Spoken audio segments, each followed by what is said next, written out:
Enron. The rise, the lie, the fall. Houston, Texas. Late 1990s. The skyline's glowing, suits are sharp, and money's moving fast. Right in the middle of it all sits a company everybody's talking about. Enron. Now this ain't just any company. Nah. Enron was the company. The golden child of Wall Street. If you weren't investing in it, people looked at you like you were missing out on the future. Inside those glass towers, confidence was sky high. At the top stood Kenneth Lay, a calm, respected leader who knew how to sell a vision. Right beside him was Jeffrey Skilling, the bold, brainy executive who believed he could outsmart the entire market.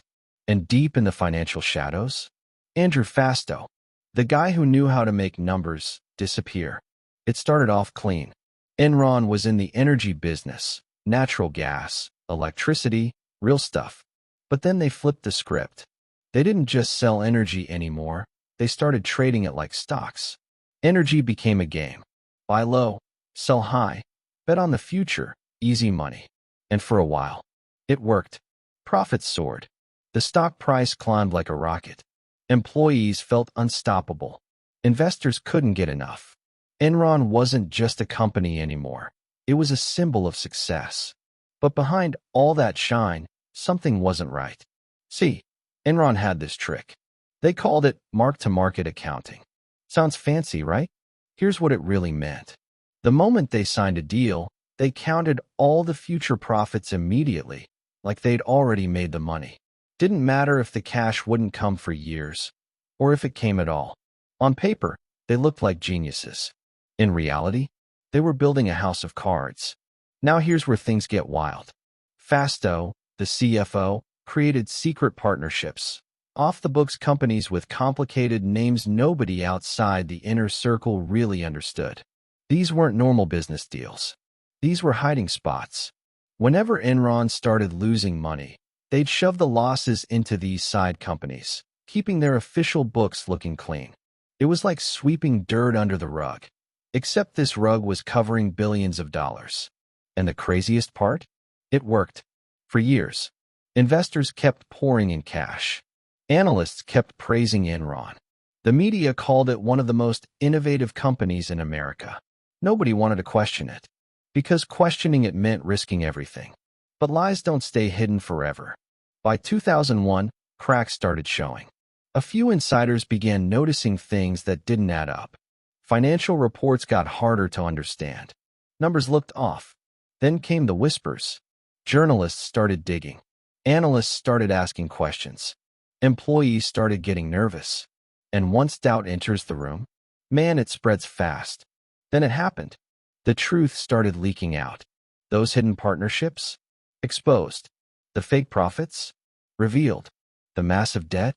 Impossible to hide anymore. Investors panicked. The stock that once traded near $90 started falling. $60, $30, $10. Then under $1. Just like that, billions of dollars vanished. Employees who had trusted the company with their life savings watched everything disappear. Retirement funds, gone. Careers, destroyed. And the company that once ruled Wall Street collapsed. Enron filed for bankruptcy in December 2001. It became one of the biggest corporate failures in American history. The fallout was brutal. Jeffrey Skilling was convicted and sent to prison.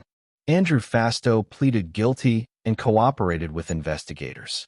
Kenneth Lay died before he could be sentenced. The scandal shook the entire financial world. Trust in corporations? Broken. Investors became cautious. Regulators stepped in. New laws were created to prevent something like this from ever happening again, including the Sarbanes-Oxley Act. But here's the real story. Enron didn't fall because of one bad decision. It fell because of a culture. A culture where looking successful mattered more than being honest. Where profits, real or fake, were everything. Where nobody wanted to be the one to say, something's wrong. And in the end, the company that had everyone fooled couldn't fool reality. Final line. Enron wasn't just a scam. It was a reminder that even the biggest empires, built on lies, will eventually crash hard. For more real, dark, and thrilling crime stories, don't forget to subscribe to our channel Real Crime Stories USA and stay tuned for the next story.